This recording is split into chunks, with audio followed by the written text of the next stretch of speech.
Shallows, man. Yes, I'm in my whip, bro. I just got out of the fucking movie, Late Night with the Devil. Welcome back. Yes, it's the Critic Corp. We here with a little nightcap, action, man. I couldn't wait. I couldn't wait till tomorrow. I'm sorry. This shit, it looked too intriguing, bro. What the actual fuck? Like, man, another short movie, man. I think this was literally a minute or two shorter than uh what's the name? What was that shit called? Fucking Arthur the King with Mark Wahlberg. This was like an hour and 28 minutes or whatever, hour 29. I don't even remember, but it was nice, short and sweet. It was nice, short and sweet. This made up for seeing that bullshit Ghostbusters earlier. Now this was a paranormal fucking. This was some paranormal ghost activity going on right here. This was a motherfucker, bro. Oh my Jesus! I off rip. I gotta give this shit probably an 8 out of 10, man. At the most, the 8 out of 10. Like it was pretty fucking good. It was pretty fucking good in my books, in my eyes, man. Um, this shit took place in like the late 1970s, 1977 to be exact.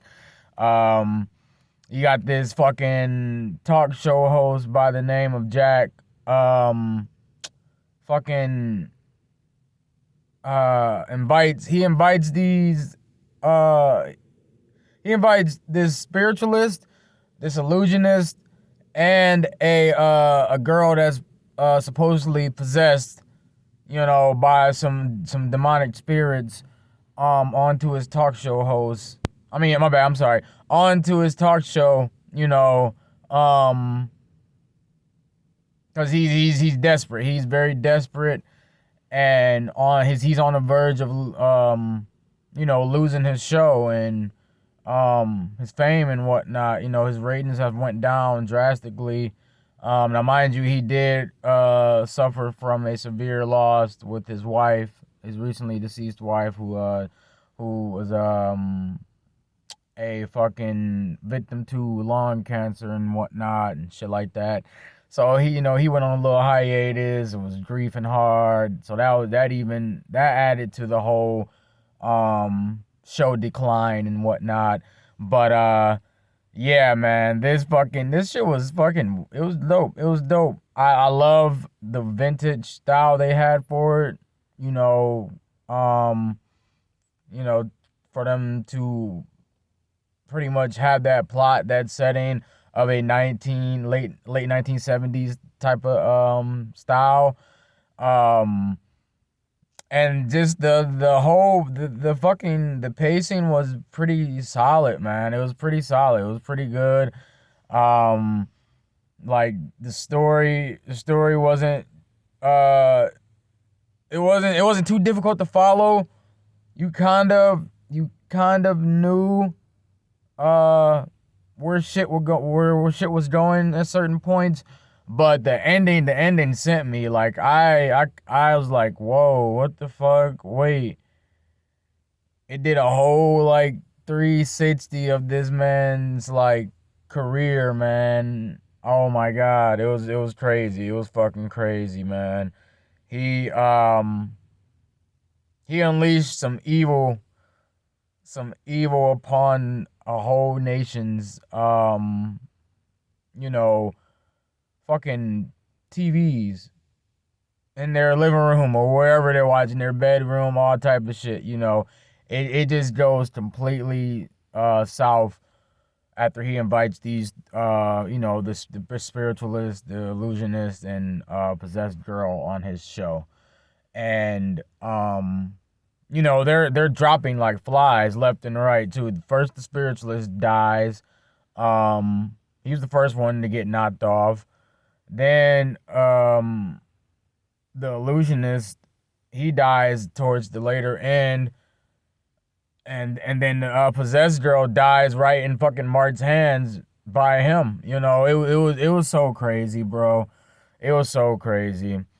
Um, and the whole time the illusionist is trying, he's really trying to prove that the possessed girl isn't possessed and it's all a trick and they're being put under a trance and he could easily do it, with the snap of his fingers to the whole viewers and whatnot, to all the viewers in a whole and whatnot. And it fucking, like I said, bro, it just turned completely south. It was crazy. Um Even the scenes with the girl getting possessed, or switching to the demonic energy that's within her. That shit, excuse me, that shit was fucking cool as fuck, bro. Like, man, this shit was wild. This shit was wild. And then, like I said, the way it ended too. So they're they're playing back the camera rolls. I mean, my bad, not Mark. I'm so sorry.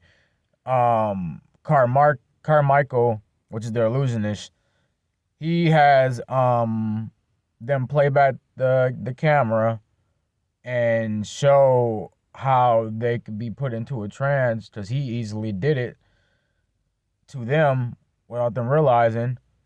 And he's trying to prove his point that the doctor that is in control and pretty much the guardian and under the supervision, or supervising the possessed girl, can do the same thing. So they played her camera roll back with them two, and shit did not look as it seemed when his camera roll played back. It was wild. It was wild. And that's when the demon came back out of the little girl. Her name's Lily, by the way. Fucking goes berserk, wreak havoc on set. Kills her doctor, Dr. June Ross, kills her. Fucking like slits her throat, strangle her to death in the air. Sets fire to all the equipment on TV, on set. Fucking cracks the neck of the dude that was put under the trance for the demonstration of Carmichael. Fucking sets fire to Carmichael, like, bro. And then it's just Jack left. And then that's when things go completely spiraled. Like, just wild, bro. It just cuts into scenes after scenes after scenes with him and the devil, pretty much, and this whole ritual going on, and deal being done between him and the devil. He's signing a contract pretty much for his success. In return, he's sacrificing, to find out he sacrificed his wife and the guest that he invited on the show, for his ratings to go up, for his fame to continue, all that shit. And once the devil snaps him back too, because right before the devil snaps him back too, he sees his wife one last time in her deathbed, and she's begging him to put him out of her misery, and just fucking just end the shit, and he's pleading to her like, I didn't think it would be this way, all this shit, and straight up, stabs her ass right in her gut, like she asked him to. And like I said, that's when the devil snaps him back in. Like, it was kind of like he was under a trance, but by the devil snaps him back to. He's back on set with the little girl Lily in his hands, and his arms, bleeding to death, dead because he stabbed her. He pretty much, they made it, bro. This was some shit, bro. The devil. I think the way they ended it in the viewer's eyes was showing that Jack, obviously he sacrificed everyone's life for his own success. But I think he was the one who got possessed and killed everyone on set in reality. Like, you know, because it made sense. The little girl's in his arms, and he's so ambitious and really fighting to save his show, his broadcast, and whatnot. So his television broadcast and whatnot. Um, so yeah, man. Once shit went back to live TV, it was just him on set with everyone dead around him, and then it just cuts to the credits. Police sirens are playing in the background, all that bullshit, and that pretty much shows that the police sirens that's the end of his career right there. Um, you know, like that was it, bro. Like I said, this movie was literally a little bit under, like 2 minutes under an hour and a half, and it was fucking great. Every single moment of it, all the graphics, the story, the casting was solid. Everything was just fucking solid. It was perfect. It was perfect. You guys should most definitely go check it out. Um, that's all I really got for you guys on this one, man. Support the motherfucking corp, like and subscribe. Leave some comments. Let me know what you guys think about this movie once you go see it, or if you already have seen it. And yeah, I'll be back fucking fucking this weekend with Solo Leveling and what else not. So stay tuned for that. And yeah, so be it. Toodles.